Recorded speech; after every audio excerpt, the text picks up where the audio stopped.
Okay. This is a tefillah that the Ben Ish Chai, he published, My relative.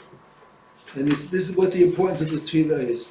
I remember I told you during the time that people, Chashuva people, were drawing the water for the Mayim Shalom, for the matzahs.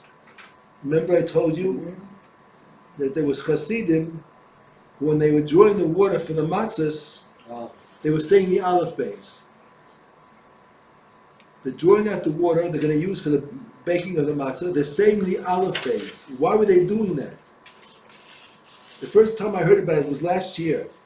They're drawing water out, and they're going to use the water tomorrow morning to bake matzahs for Pesach. And while they're drawing out the water, they're saying the aleph beis. The reason is that when they were saying the aleph beis, they wanted the kedusha of the aleph beis to go into the water. Because the matzahs that we eat on Pesach are not just stam matzahs, they are matzahs mitzvah. They have a special chashivut, they have kedusha to them. So these Hasidim wanted to add to the kedusha of the matzah. They were saying the aleph beis. While saying every letter of the aleph beis has kedusha. While they were saying the letters of the aleph beis, they were drawing the water. They wanted the kedusha of the aleph beis to go into the water. And this water will be used to bake the matzahs tomorrow. So you can imagine those matzahs that they baked, how holy they were. I just give you an example how much chashivas they gave to this. If you go to a Hasidic tish, the Rebbe sits and they bring him a portion, and he takes a couple of spoons full of the portion, and the rest he gives out to the Hasidim of Shirayim. And they all go mad, trying to get a piece of the meat, a piece of the leftovers that the Rebbe ate. Why? Because if the Rebbe tasted from it, it has kedusha. It's like a korban. Like a korban. They want to have a chelik of that, eating of that, so they all try to grab a piece of the leftovers that the Rebbe left on the plate. Mm-hmm. Why does it have, what? The Rebbe is an Ish Kadosh. He's Ish Kadosh, and his eating was like the eating of the Karbanos. The Kohanim ate from the Karbanos in the base of Mikdash that had special kedusha to it. So the aleph beis in the water gives kedusha. Now, the Ben Ish Chai said the following. There are, I think, 18 psukim in the Torah that have every letter of the aleph beis in them. 18 psukim that have every letter of the aleph beis. They're the only 18 psukim in the Torah that have the entire aleph beis. Why he chose 5 of those 18, and he put them here on the page. There are 5 psukim here. 1, 2, 3, 4, 5. Each one of them has the entire aleph beis in it. And if you say these 5 psukim, which we're going to all say it together now, and you say the Yehi Ratzon right afterwards, to start off the month, Chodesh Elul, it's actually for every month, but Chodesh Elul especially, you get all of the kedusha and the zchuyot of the entire aleph beis. And also remember another thing: HaKadosh Baruch Hu used the aleph beis to create the world. So the aleph beis has tremendous amount of kedusha. It's all contained in a capsule, in a letter.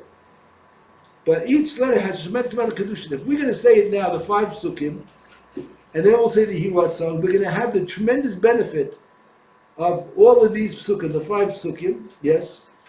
So Rabbi Shlomo Carlebach, on his first visit to Russia, of course, all the Russian Jews that were there, who knows if they were even Jews, he taught them the aleph beis. Well, that's... So they can get connected. Without the aleph beis, you don't have anything. All right, that's on the same principle. Yeah, but they're going to get. That's correct. And he was saying that Hashem will put the letters together to form the words for them. Right. Okay. So let's. So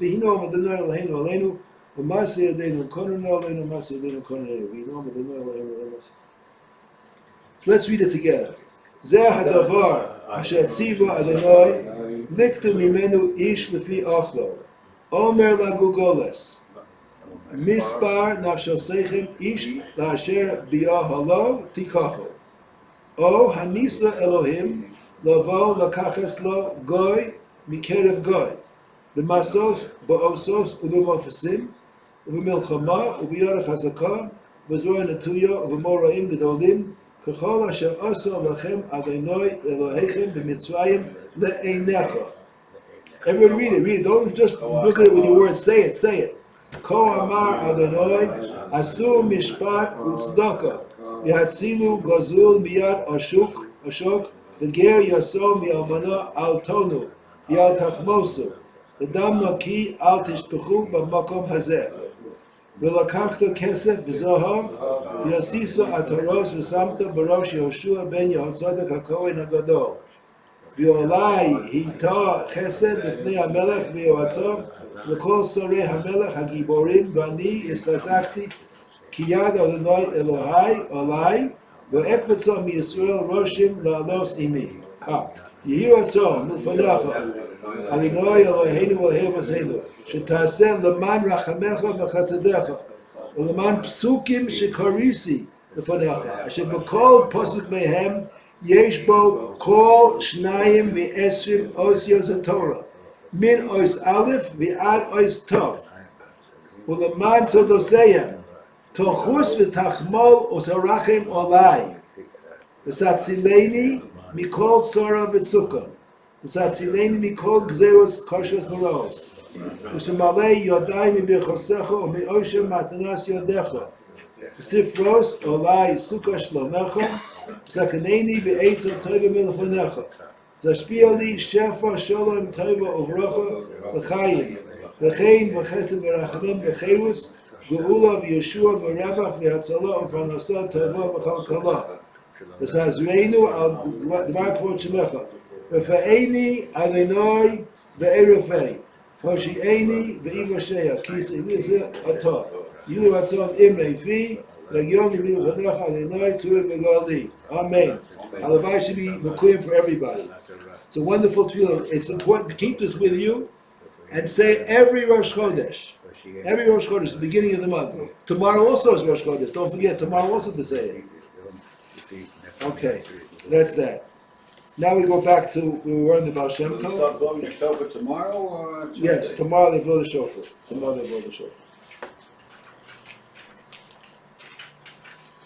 As long as you brought it up, you brought up a very important point. Now, most people, I want to say, we're talking about tefillah and all the inyanim related to tefillah. So I'll say something about the shofar. What is the purpose of blowing the shofar in Chodesh Elul? It's not a mitzvah. The mitzvah to blow the shofar is on Rosh Hashanah. That's the mitzvah. What is the purpose of blowing the shofar? To wake up? Elul? To wake everybody up? So no, it's this was the month that you have to do tshuva. Very good. It's supposed to be like a wake-up call. Okay, now what does that mean? If you look at most of the shuls, I mean, I don't know what goes on all over the world, statistics, when people blow the shofar at the end of davening, after maybe the first day, people pay attention. After the second day, third day already, people got one foot out the door, they're talking with their friends. Who's paying attention? Who's paying attention to the shofar? Did he blow good or did he not blow good? Let me just give you a little bit of a understanding according to the Shloh. What is the blowing of the shofar supposed to mean for you? First of all, you have to understand, religion is a famous phrase that goes around, it's a personal thing. Well, that's very, very true. It all depends what you make of it. If you make something of it, then it's going to be important. If you don't make something of it, then it's not important. It all depends what you make of it. If you make the blowing of the shofar important, then it's going to be important, and it will be important, and it'll have an impression. But if you don't think about it as important, some people say, it doesn't do anything to me. I'm more impressed by an air raid siren. That's what the wake-up call for me, an air raid siren. Or if I hear an ambulance, shofar, I blow it every single day, it doesn't mean so much to me. Well, for those people, it doesn't mean that much. If you make it meaningful to you, then it will mean much. And let me tell you what to do with the shofar that they blow in the morning. The shofars we have, what we blow in the morning in Yerushalayim, in Eretz Yisrael, this is probably the minig, I don't know about all over, but this is the way we blow. We blow a tekiah, shvarim, trua, and then a tekiah. One line. Tekiah, shvarim, trua, tekiah. What is it supposed to indicate to you? What is it supposed to mean? You can give it a lot of meaning. A tekiah is a simple blast, a simple straight blast. We'll call it a kol yashar. The first kol is a kol yashar. There's another one at the end also. And in between you have the shvarim and the trua. So the Shlach Kodesh says a beautiful thing. When a person comes into this world, he comes into the world yashar. No shtiklach, no mishagasim. He is yashar. A baby does what's right. He doesn't look for all kinds of motives. A baby does what's right. He comes in with a seichel yashar. He wants to do right and wants to do good. He has no pagam. He has not been influenced by all kinds of negative influences in society. So the first call is the kol yashar. That's the way you came into the world. But along the road, along the way, there are all kinds of things which break you. All kinds of mistakes that people make. That's the shvarim and the trua. You're broken, you're moaning, and you're crying because of all the foolish mistakes that you made in life. Not necessarily intentionally, but you made a lot of mistakes in life. So you're now at the level of shvarim trua. But is it all over? It's not all over. Because there's a kol yashar at the end, which means that you can again become yashar. And that's what you have to strive for. To become yashar after you made the mistakes of the shvarim trua, to become again yashar. So this is what you have to think about every single morning. The first tekiah, the kol yashar, I came into this world yashar, I was clean and pure. Shvarim trua, ay vey vey vey. I made so many mistakes in my life. So many mistakes. I have to groan, I have to cry about it. But it's all not over. I can come back at the end with a kol yashar at the end, with again a tekiah. That's what you should be thinking about every single morning. That's what you say is the wake-up call. That you can come back to become again yashar. So it's very important to make that a cheshbon, to have those machshavas every morning. Then the blowing of the shofar at the end of the davening becomes very important. As a matter of fact, we know that when we have a weakness in a certain area, we have to emphasize it, to strengthen it. So what you have to do is, when you come into shul in the morning, you have to think, I'm waiting for that tashrat at the end of davening. I'm waiting for the tekiah, shvarim, trua, tekiah at the end of davening, because I want to have those machshavos. I want them to be meaningful to me. And even on Rosh Hashanah itself, you can also have those thoughts too when they blow the shofar. There are other thoughts to have about Rosh Hashanah when they blow the shofar. But when they do blow the shofar, you can have those right beforehand. The tekiah, the shvarim, trua, I was broken, I made mistakes, but I want to become yashar again. This is a form of doing tshuva. You're saying to Hashem, to yourself, I want to become yashar, like I came into the world yashar. I want to end up again yashar. I don't want to remain at the stage of shvarim trua where I'm broken. It's very important to use the blowing shofar in the morning for a meaningful end. It shouldn't just be stam. It shouldn't be just not stam at all. It's a very, very important to make use out of it and to it's personal. Make it meaningful. Look forward to it. The end of davening, you can't wait for that. I'm not going to have my foot out the door. I'm ready to run away. Just blow, blah, blah, blah, blah. I got to get out. No. Wait for that tekiah. Wait for that shvarim trua. Make it meaningful to you. Think about at the time all the mistakes that you made in your life that you want to correct, that you want to become yashar again with the last tekiah, and you can become yashar again. Okay, that's as far as that's concerned because you brought it up, so I commented on it. Now I'm going to hand out Some pages from where we're up to today. Let's see. Lamed Vav. Okay. Here, please take a page and pass down the rest. 2, 3, 4. One page each.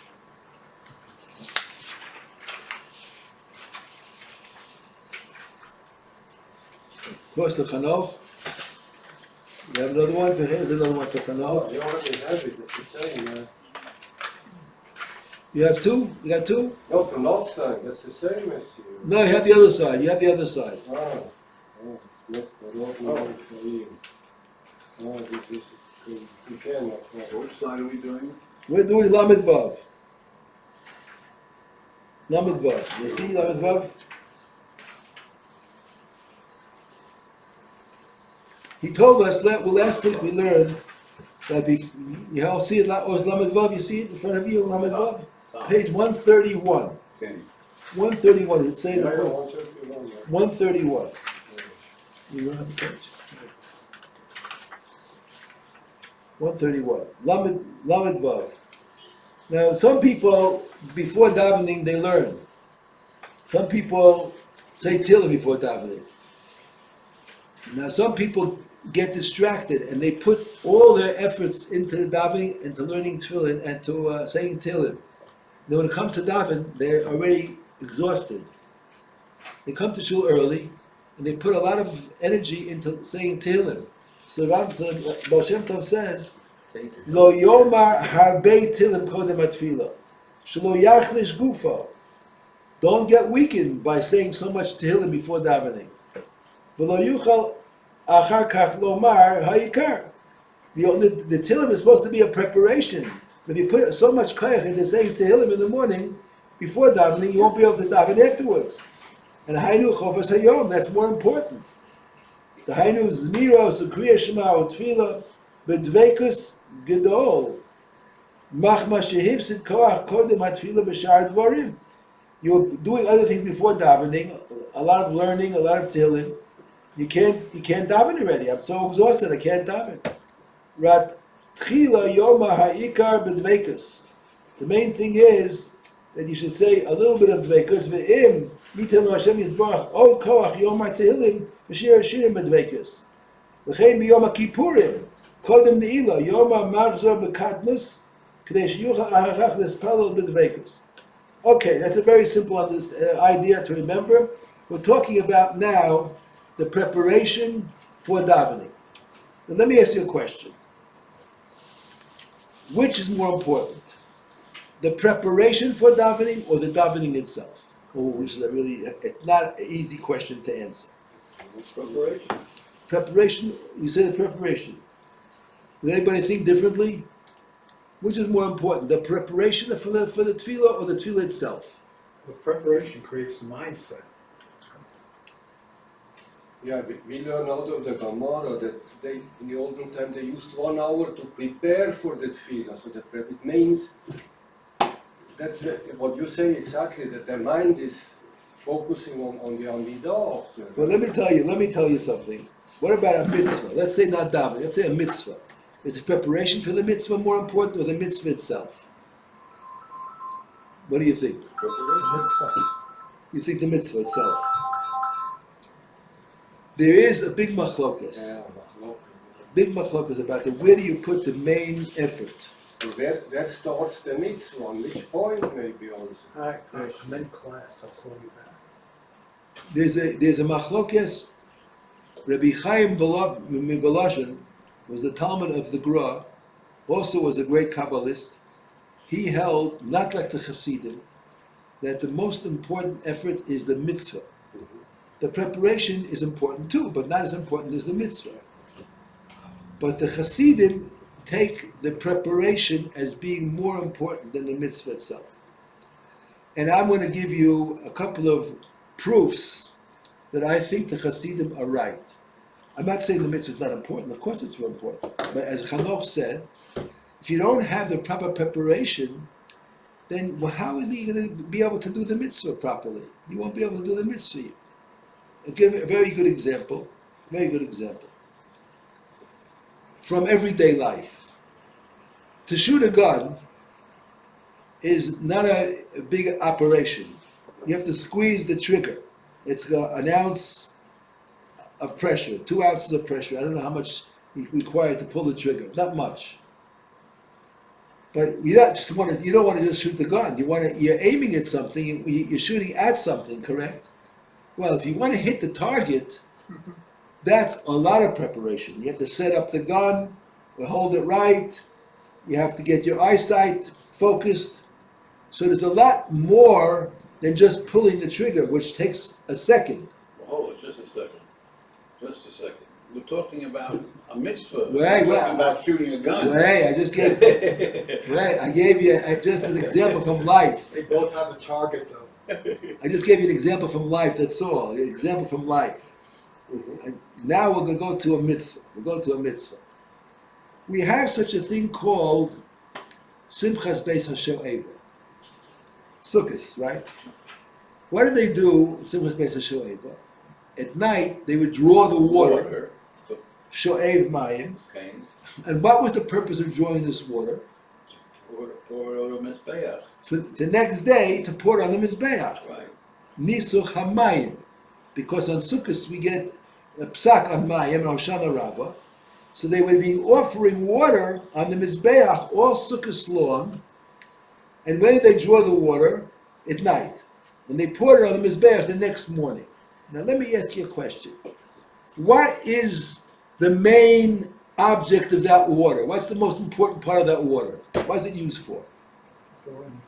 Pour it on the Mizbeach. On the Mizbeach, right? Why did they call it Simchas Beis HaSho'eva?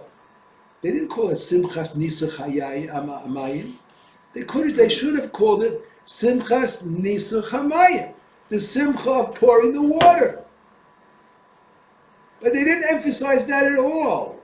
They emphasized Simchas Beis HaSho'eva. That's why we have at Sukkot night on Chol HaMoed, Simchas Beis HaSho'eva, as a zeichav to that. They used to go frantic, dancing and singing with music in the Beis HaMikdash when they were drawing the water. And they got to such a frantic state that they were able to get Ruach HaKodesh from that dancing and that singing. That's where they put all of the emphasis on the preparation of the water, not the actual nisuch. The nisuch itself was on the Mizbech the next day. That's the main part, but they had to have the kind of water that will do the trick. And that required an important preparation. So you see, Chazal called the water Simchas Beis HaSho'eva. They didn't even mention the Nisuch HaMayim. So you see that the Hachana was more important than the actual mitzvah itself. Now I'm going to tell you something even more. We have a parsha in the Torah where the Aseret HaDibros were given. Right? Aseret HaDibros were given. In which parsha were they given? Aseret HaDibros? 2. Well, the second one was the main one. Yisro. Usually the parsha should be called by the main event or the first words of the parsha. Usually the main event. What's the most important event in Parshas Yisro? Aseret HaDibros. Maimon HaSinai. So don't you think the Aseret HaDibros is worthy of giving the name of the parsha, Parshas Aseret HaDibros? Why do they call it Parshas Yisro? Isn't that interesting? Called Parshas Yisro. It should be called Parshas Aseret HaDibros. The parsha of the 10 Commandments. That's what deserving of the honor, the kavod. Aseret HaDibros. The answer is exactly our answer. What did Yisro do? What was the hope? Why is everything written about Yisro before the Aseret HaDibros? Because Yisro, he is telling us what is the foundation for Aseret HaDibros. The foundation of Aseret HaDibros is the Hachana. Yisro left everything. He was the Pope of Midian. He was the Pope of Midian. He left it all. And he saw who Moshe Rabbeinu, some say came after Moshe Rabbeinu, some say he came before Har Sinai, some came after Har Sinai. But the Torah writes it as it happened beforehand, because that is the importance, the build-up beforehand, the hachana beforehand, his meeting Moshe Rabbeinu, his becoming Jewish, accepting Torah on himself, all these things, the Giyur, these things are all written before Aseret HaDiros, to emphasize that the need for preparation for something big is so necessary that it's not even mentioned, the Aseret HaDiros, in the name of the Parsha. Not even mentioned. It's all an outcome of the entire preparation that went on beforehand. Vayishma Yisro. He heard. What did he hear? What did he hear? He heard things. Oh, these people must be very special. He heard about Kriyas Yamsuf, Melchemes HaMolek. He heard all kinds of things. What? This is not a normal thing. He wanted to look into it. He's searching for a religion. He was the Pope. He saw that all that is sheker. He's searching for something. And he meets Moshe Rabbeinu, and then the whole story with his daughter, with Tzipor, the whole thing. It's all to teach us that the preparation has more importance than the actual mitzvah itself. You must put a lot of emphasis into preparation. So tefillah is the same thing. If you want to be able to daven, to pray properly, you must have proper preparation. You cannot walk in off the street, put on your tefillin and start davening and expect to have a successful davening. You can go through the motions for sure, but if you want to have a successful davening, you have to prepare yourself mentally and emotionally beforehand. Every person who wants to be able to daven properly in the morning must come early enough that he can sit down and think, what am I going to do now? Where do I find myself? I find myself in God's domain. I'm walking into a Beis HaKnesset that is not my living room. This is God's domain. I am in His chatzer. And in such a place, I have to act accordingly. I have to act accordingly. If I don't act accordingly, then I won't be accepted.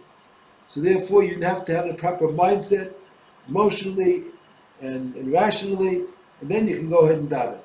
That explains the importance of these pages that we're looking at now. And since he spoke about Tehillim, so he's mentioning something agav. Look at Lamed Zayin. Amru Rabbasen Zechron Lavracha. You want to say Tehillim beforehand? Okay. He's bringing from the Gemara and from the Zohar. Kol Mokom Shenemar Mizmor LeDavid. If it says in Tehillim Mizmor LeDavid, so the word Mizmor is mentioned first. Hoyemenagein v'achar kach shorsa olav shchina. Mizmor LeDavid means that he would play his harp or whatever instrument he played or sing, and then the Shechina, the Ruach HaKodesh, would come to him. Mizmor lahavi Ruach HaKodesh LeDavid. The call Shenemar LeDavid Mizmor. If it says in Tehillim LeDavid Mizmor, Shorsa alav Shechina Ruach HaKodesh v'achar kach amar Shira. Then he said the Tehillim. But he never said the Tehillim unless he had the Ruach HaKodesh first. The question is, how did the Ruach HaKodesh get to him? Did it come to him through the singing or some other way? Now look what he's saying now. Look at the next line. V'hinei ba'amiraseinu, when we say Sefer Tehillim, yesh lanu livosh v'lehi kaleim.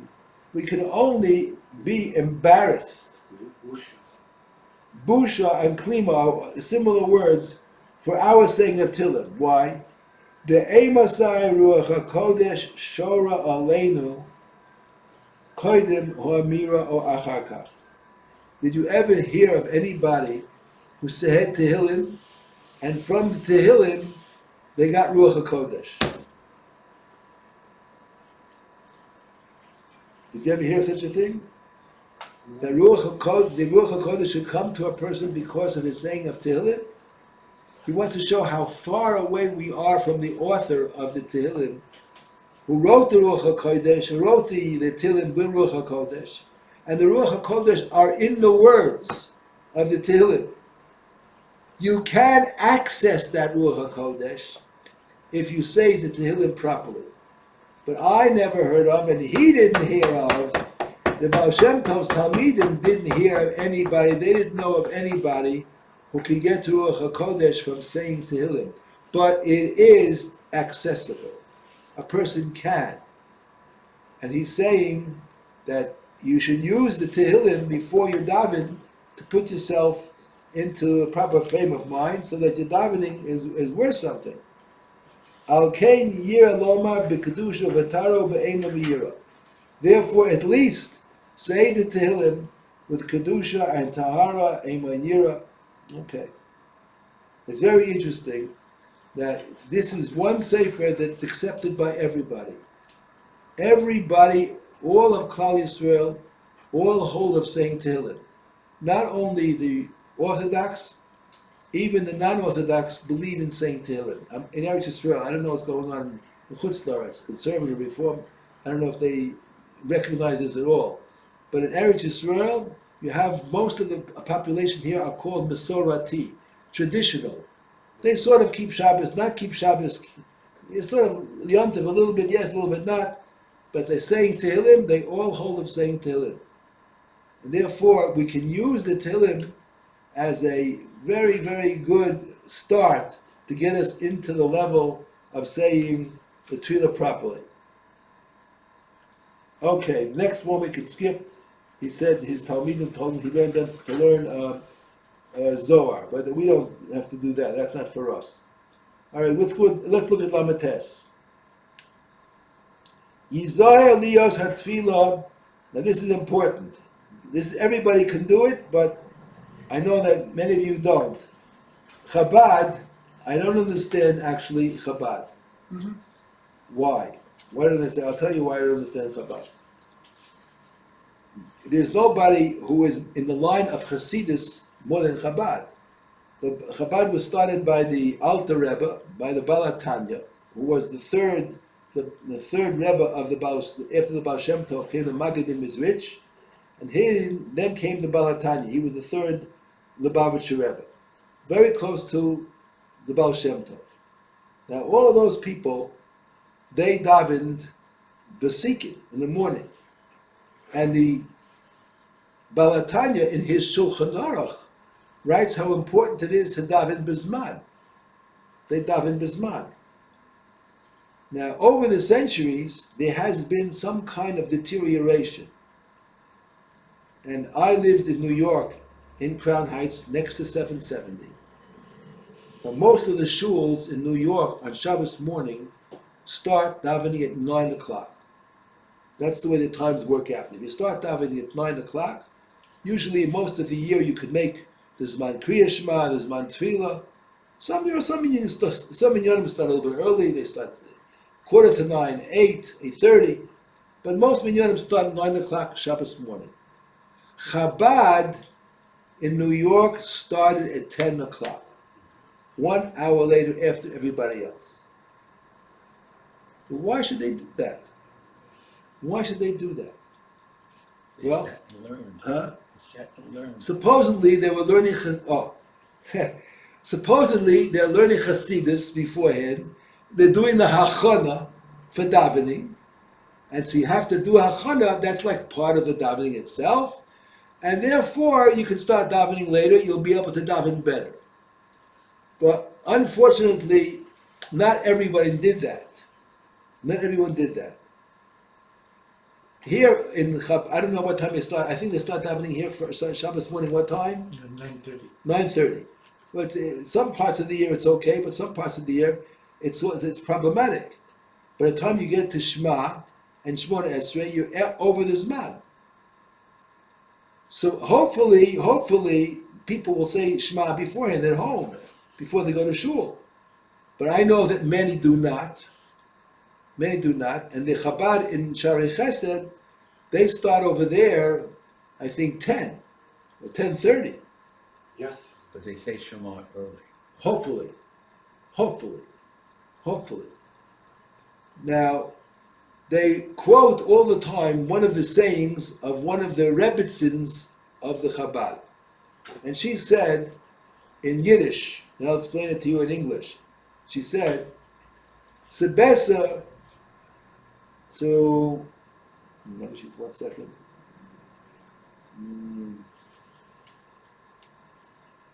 I had it already. Wait 1 second. Say it in Yiddish, then we can translate. I'm trying to remember the words. 1 minute. I forgot exactly what the sentence was. I remember the idea, but once if somebody tells me the sentence was. Yes, I remember what she said. She said the following: "Sebesser zu davenen fahren essen, wie zu essen fahren davenen," which means the following: after davening, you can go and make kiddush and eat, right? Mm-hmm. So she said, it's better to. One second.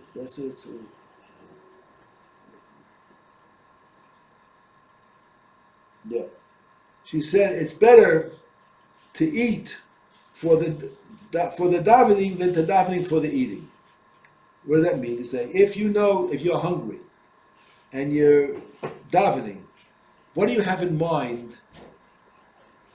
Afterwards, you're going to go make kiddush and have food, right? Exactly. So you have in mind all the time to hurry up the davening, because you want to make kiddush. You're hungry.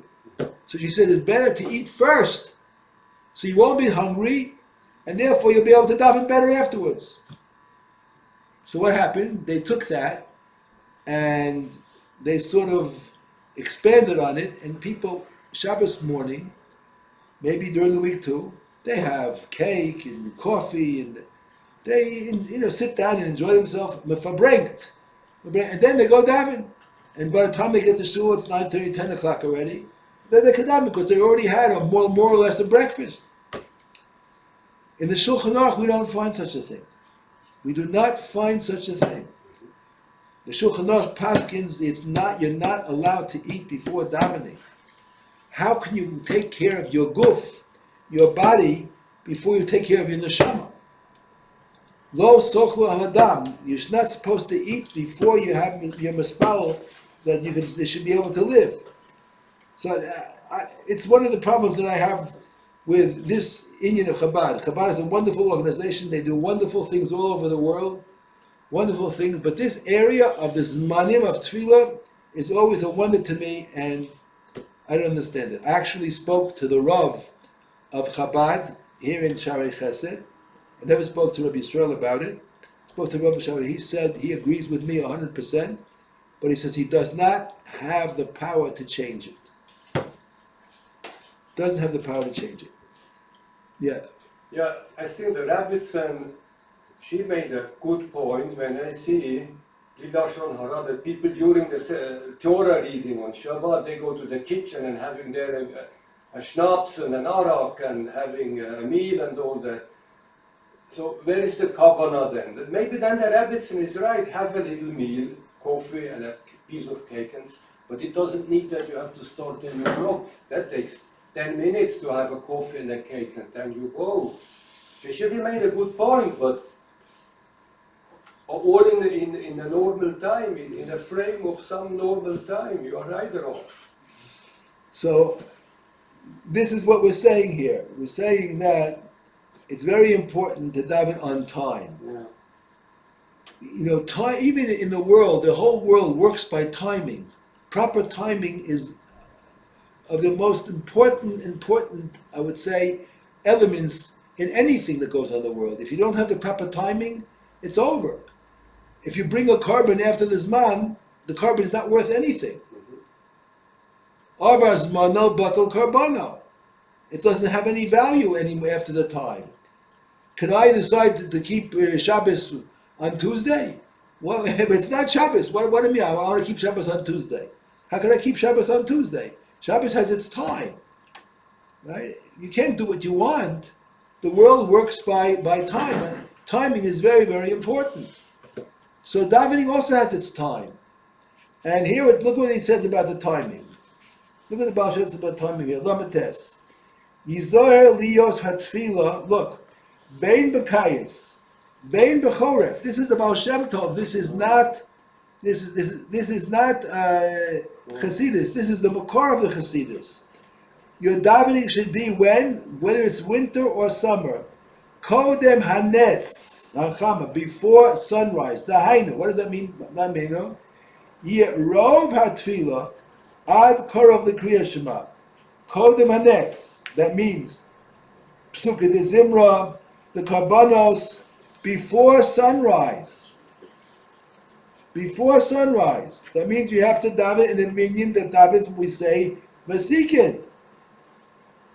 V'achiluk bein kodem hanetz li'achar hanetz kirachak mizrach mimayrev. There's the difference of two different worlds. If you daven beforehand, daven afterwards, it's so far apart in their value. Ki oz adayin yichol levatel hadinim b'neika. Wow. You hear this? What he's saying? You hear what he's saying? If you daven early, then you have a possibility to mevatel dinim. And I'll tell you something else. If you want to have, like Ephraim here, he's always from the first ones in shul in the morning. A wonderful thing. It's very important to be from the first 10 people in shul. From the first 10. And the greatest level is to be the first one. There was a shul in, where was it? I don't remember exactly. It was, I think, a shul in Europe. Yeah, that all the people, yes, the shul in Europe, all the people in that shul lived into the 90s. They all lived into the 90s. And they wanted to know, the scientists wanted to know, what was your secret?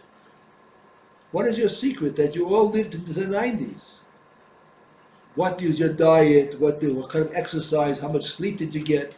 What was the secret? There was no a secret. They all came early to shul. They all came early to shul. That was the secret of their longevity. Coming early to shul, being for the first 10 in the morning. And if you can be the first one in the shul, that's even the best. That's the best. Doesn't mean that you can do everything else you want during the day, you do what you want.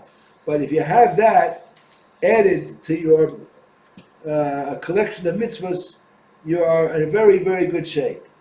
Look what it says. V'hu k'chasam, he's bringing the pasuk in Matilim. V'hu k'chasam yotze michupaso, yosez k'gibor, ve'ein nistar michamaso, al tikri michamaso, ela mechemoso.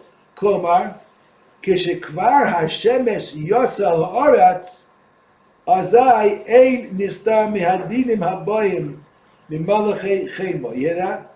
Once the sun comes out on the earth, it's very difficult. Then you have these malachim who are in charge of making problems in the world, and you can't escape them. But the malachim, if you can get before the malachim come out, if you can already be mavatal their koach before they go out, and that's when, before the sun rises, you can be mavatal the malachim who do their shlichus in the world to bring all kinds of tzoros in the world. When do they come out? After the sun rises.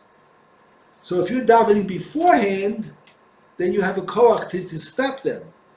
How are you stopping them? By saying Psuke de Zimra, Bechos Kriya Shema, and the Shmona Esrei you'll say exactly as the nets is coming up over the horizon.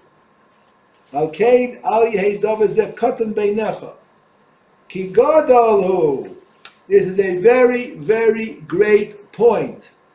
We have lots of tzoros in the world. Plenty of tzoros in the world. We're all worried about this corona business.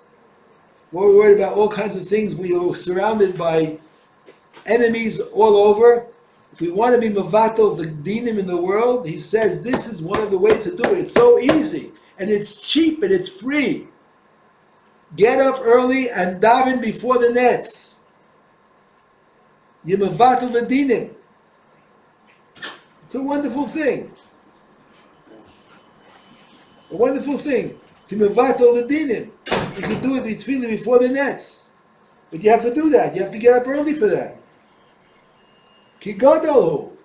Ubal Shem, look what he says. Hoya medaktek gadol al zeh. He was very, very medaktek, very particular, meticulous about this.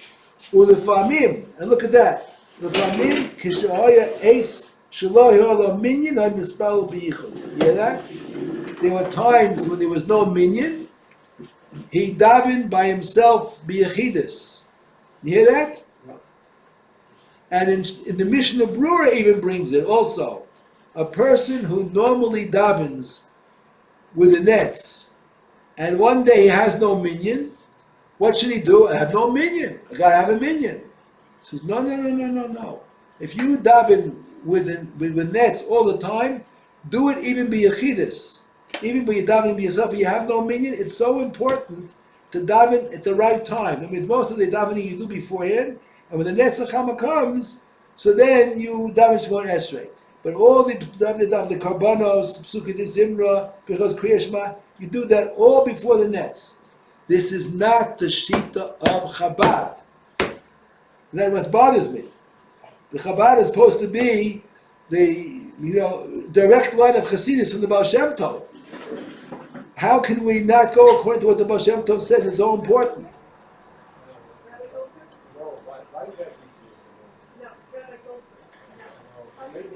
No, he's not yet. Thank you so much. Okay, so you hear that on both sides? Yeah. You cannot emphasize it enough. There's so much dinim in the world. We're now being bombed in the north by Hezbollah, and we have the Hamas in the south. We're surrounded all over by enemies, and we have the corona. We want to mevatel the dinim, get up early in the morning and daven with a netz minyan. It's so he's telling you this is a formula which is a vada. You mevatel the dinim. Can't understand. Why should they do it? Why do they? I think where's the Chassidus? This is a problem that I have with Chabad. I'm very fond of Chabad. I love the Chabad Chassidus. I love the Torah. I go every winter in Chabad. I go daven there on Friday night because I want to hear a Sikha of the Rebbe. Between Mincha and Kabbalah Shabbos and Shari Chesed, every Friday night is a Sikha of the Rebbe. And I go to daven there just to hear that. The Rebbe, in my opinion, the Bavitcher Rebbe, Olav Shalom, was Ha-Gadol Hadar. There's nobody who came close to him in the entire generation. No one came close. Amazing person. Very big chassid of his. But some of the other minhagim that Chabad do, and I told you, the Rav there in Shari Chesed agreed with me. He says he doesn't have the power to change it. The people will not go along with it.